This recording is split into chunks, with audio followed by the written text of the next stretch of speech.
Okay, it's probably the 5th time or so I've made this video. Just doesn't turn out right every time. Anyway, about lipos and other batteries. Okay, so these are all the same. Basically, we have here lithium-ion and a real lipo. Okay, now I need a single cell here to demonstrate. Figures I don't have a single cell. So there's a 3-pack. Yeah, they come in different arrangements. There's a 3-cell already built. Still 4.2 volts, except it's 3 volts or 3 cells thick. You can also get stubby cells. As you can see, they're stubby cells. Stubby cells are good for cell phones, because they're, you know, nowhere near as big as the full-size cells. Obviously those are a lot less in the milliamps. Yeah, I don't think I have a single. But anyway, just go through this real quick. All my other videos have been too long. Okay, basically one of these cells, there's 2 here obviously. One of these is basically the same rating as this. This is a 4.2 lipo at about 2100 May, 2200. I think it's a 2100. One of these cells is 2200. And see if I can show you the thickness difference there. So the lipo is probably about as thick as half of one of these. Well, half of both of them. So if you folded it in half so that it was square, it would actually probably be about the same size actually as one cell. So basically cell for cell, size wise, it's gonna be about the same. And it does actually work out. Like if you go back to one of my older, oh, here we go, right here. Okay, so here is a 3-cell casing from a laptop. Okay, 3-cell. So you got 2 cells there, and then you got 2 there. These ones are actually just stuck together, and then you got, you know, 2 at the end. So it's, you know, it's a 3-cell, right? 3-cell 4400. Now, if you were to go buy a 3-cell 4400 lipo, it'd actually be about the same size.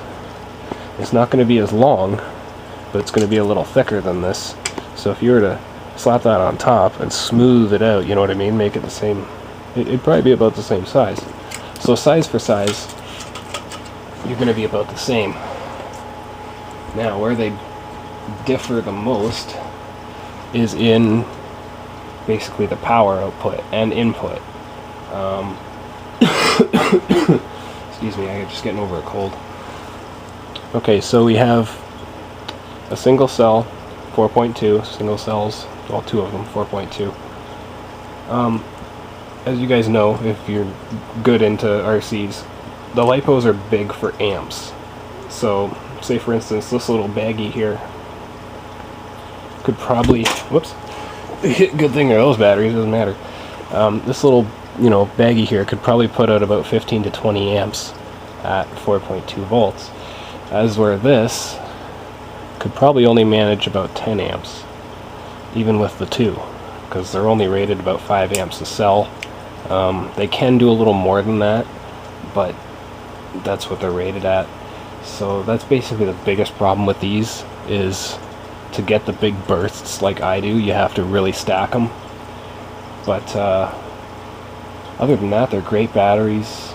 You don't have to worry about anywhere near as much danger with these ones. They don't heat up during charging. If they do heat up during usage, then you don't have enough of them. Because when I was running just the 2, basically 2 of these 3-cell, so it was only 2 batteries thick. So I had basically 4 batteries thick running my whole truck. So basically 2 of these, you know, 4 batteries thick at 12 volts, and the batteries kept heating up. So I didn't have enough batteries But once you stack them enough, like I got 3 times 6600 at the lowest point. That's my 3 volt packs. My 8 volt packs are actually bigger. It's a little mixed and matched because I got the batteries cheap. But anyway, at the lowest point I got 19,800 mAh worth of battery on my truck. And that's at the 3 volt. The 8 volt's about 20,000, but obviously the 3 volt dies faster. So yeah, you get about 2 hours. Like I said, the main downfall is the weight. I got about 6 pounds of battery on my truck, and the truck itself probably weighs maybe 2-3 pounds. So yeah, it's like 3/4 of battery weight. But then again, you know, you have to work it out because the weight actually helps. The weight gives me a lot of grip. I can pull my brother with all 4 wheels, all 4 of his wheels spinning just with 2-wheel drive. I'll get a video of that. We were on cement, and yeah, he had all 4 tires going, and I was just pulling them. I was spinning my tires, but barely, because it was just really grabbing, so it was kind of funny. I tied her good and low down on the axle, so kept my front end down. But oh yeah, with the weight you get a lot of grip, a lot of run time. These batteries probably be great for crawlers. I mean, absolutely awesome for crawlers. You build a nice big pack like I got, set it low down, and man, you'll be crawling for like 3-4 hours. If I was to actually crawl with this thing, I bet you I'd get about 4 hours out of it. But as you see from my videos, I'm always just jamming on that throttle. Jam, jam, jam. So much fun. So yeah, that's the big pros and cons. Basically, yeah, these are low on amps, but they're safe. You know, they don't catch fire. Like I said, I'll do a demonstration video maybe tomorrow or the next day. I'll get a couple that are low on the milliamps, and you know, I'll show you that they power a light bulb or whatever, and then I'll take a chainsaw to them and an axe, maybe a hammer. The only thing you can't do to these is set them on fire, because they will explode. As I showed you guys in one of my videos, if you throw them in the bonfire, watch out, because they're coming out of there like a rocket. So that's basically it though, because I mean, I've had my truck land on these. There was one point where I actually had a pack hanging off the back of my bumper. You guys might see it. And also when I had the pack on top of my truck, that pack used to get really smashed, the 6600 that I had on top of my truck. There was dents in the batteries, and yeah man, nothing.